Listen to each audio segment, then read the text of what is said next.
Bonjour à toi et bienvenue dans cette nouvelle vidéo dans laquelle je vais donc partager avec toi les différentes questions qu'on vous pose généralement à l'ambassade de Russie dans votre pays d'origine. Il faut dire que même pour ceux-là qui vont étudier, que ce soit au Canada, en France ou en Belgique, ce sont presque les mêmes questions qui reviennent généralement. Donc ce sont des questions similaires. Donc si c'est donc une thématique qui t'intéresse, n'hésite donc pas de t'abonner à la chaîne, de liker la vidéo et de la partager au maximum.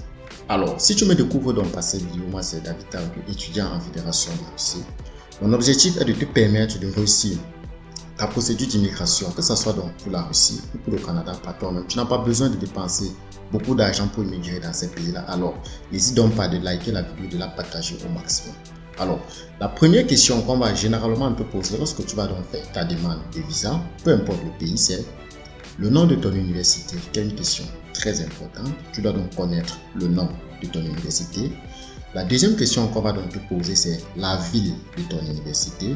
Où est-ce que est située ton université? Si par exemple tu es à Moscou,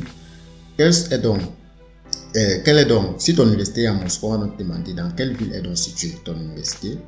La troisième question qu'on va donc te demander, c'est l'adresse de ton université. Quelle est l'adresse de ton université?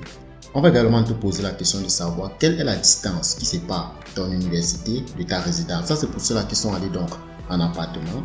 Parce qu'il faut dire que lorsque tu émigres dans cette pays-là, tu peux loger soit en appartement ou alors dans les résidences universitaires. Je prends donc le cas de ceux qui logent dans les appartements. On vous demandera donc la distance qui sépare votre université de votre logement. On va également vous poser la question qui va payer vos études, qui va financer vos études.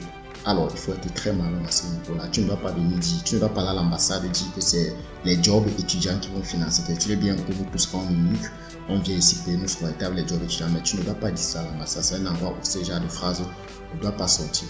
La prochaine question qu'on va vraiment te demander, c'est que si par exemple tu as dit que c'est tes parents qui vont payer tes études, qu'est-ce qu'ils font? Alors, c'est aussi une question piège. Attention, tu vas aussi également dire, tu peux dire ils sont docteurs, informaticiens, on ne va pas contrôler en fait.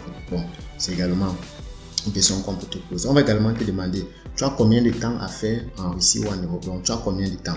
Ce que tu dois généralement dire, c'est la durée de ton cycle universitaire. Donc, si tu viens par exemple ici en Fédération de Russie, tu dois peut-être dire que si tu viens ici pour un bachelor, tu dois peut-être dire, je vais d'abord faire une première année de cours de langue russe et ensuite je vais donc m'inscrire à l'université pour faire 4 ans parce qu'ici en Russie le bachelor c'est 4 ans. Si tu viens pour un cycle master, tu dois dire je vais faire d'abord une première année de langue russe et ensuite donc tu dois toujours dire tu fais d'abord l'année de langue. C'est très important. Ne dis pas directement que tu viens à l'université, non. Dis que je m'en vais d'abord faire une année de langue. C'est très important. La prochaine question qu'on va donc te demander, c'est que quand tu vas arriver à l'aéroport, tu vas faire comment pour quitter de l'aéroport pour ton domicile? Tu dois également dire, tu peux peut-être dire que tu as acheté un billet de train ou bien tu as acheté ton billet d'avion ou bien dans le moyen de transport en fait qui va te permettre de quitter l'aéroport pour ton domicile. On va également te poser la question, comment tu comptes financer tes études une fois en Russie? Tu dois également répondre que tes parents vont t'envoyer l'argent. Ne dis pas que tu feras les jobs étudiants. On va également te demander, est-ce que tu penses que tu peux faire les jobs étudiants si jamais l'occasion se présente? C'est une question piège. Je préfère ne pas répondre à cette question.